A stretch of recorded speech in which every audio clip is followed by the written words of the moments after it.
Donc cette fois-ci, les couples Li plus Li, donc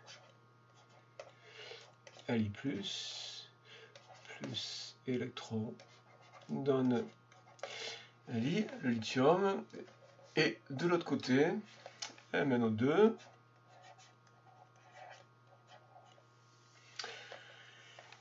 et MnO OH. Donc solide. Alors là, entre les deux, l'oxygène est déjà équilibré, le manganèse est déjà équilibré. Il n'y a que un atome d'hydrogène, donc plus H+, et donc pour les charges, plus électrons. Donc l'équation globale. Alors, dans quel sens vont se dérouler les transformations?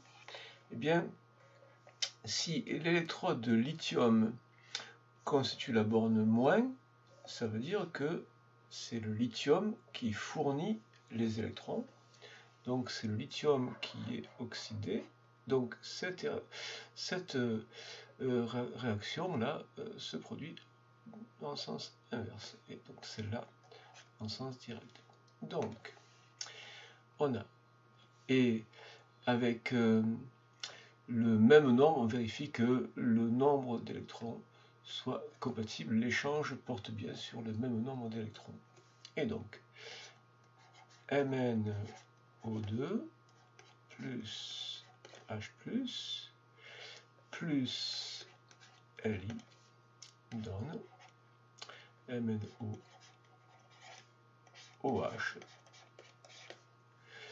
plus Li+. Et maintenant, la masse minimale de lithium pour que la pile ait une capacité de 220 mAh. Alors, dans cet exercice-là, on va... Donc là, c'est masse minimale de lithium, donc on s'intéresse à la demi-équation du lithium.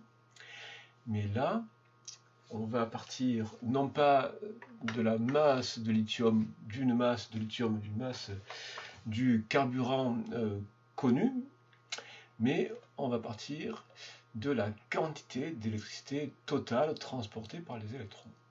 Donc, ce sont les mêmes relations prises en sens inverse. Donc, si la capacité de la pile est de 220 mAh, eh bien, cette quantité-là, il faut l'exprimer en coulombs. Alors, d'abord, en ampères-heure, ça fera 0,220 ampères-heure. Et pour l'avoir en coulombs, on doit multiplier par 3600. Donc, on multiplie par 3600 et cela donne 792 coulombs.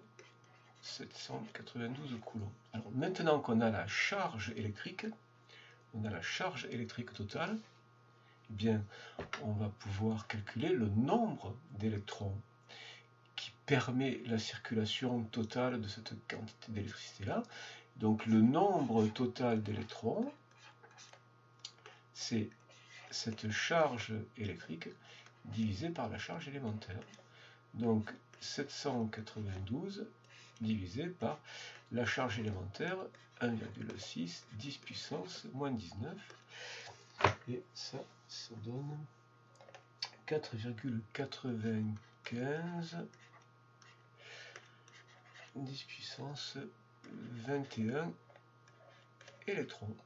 Alors maintenant qu'on a le nombre d'électrons, on peut calculer la quantité de matière d'électrons.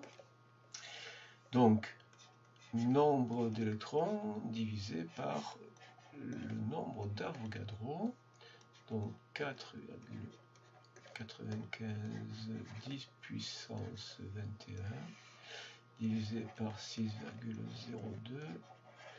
10 puissance 23, et donc cela donne 8,22 10 puissance moins 3 mol d'électrons qui aura circulé. Et la demi-équation nous permet de mettre en relation le nombre de moles, la quantité de matière d'électrons qui a circulé, et la quantité de matière de lithium qui doit être présente dans la pile. Et donc là, on voit que c'est ces mêmes coefficients stoichiométriques. Donc on a N Li égale N électrons égale donc 8,22 fois 10 puissance moins 3 mol. Et enfin, la masse de lithium égale à la quantité de matière de lithium multipliée par la masse molaire du lithium. Donc 8,22 10 puissance moins 3 multiplié par, donc c'est presque 7. Il y a 3 protons, 4 neutrons majoritairement, le plus souvent. Donc 6,9 égale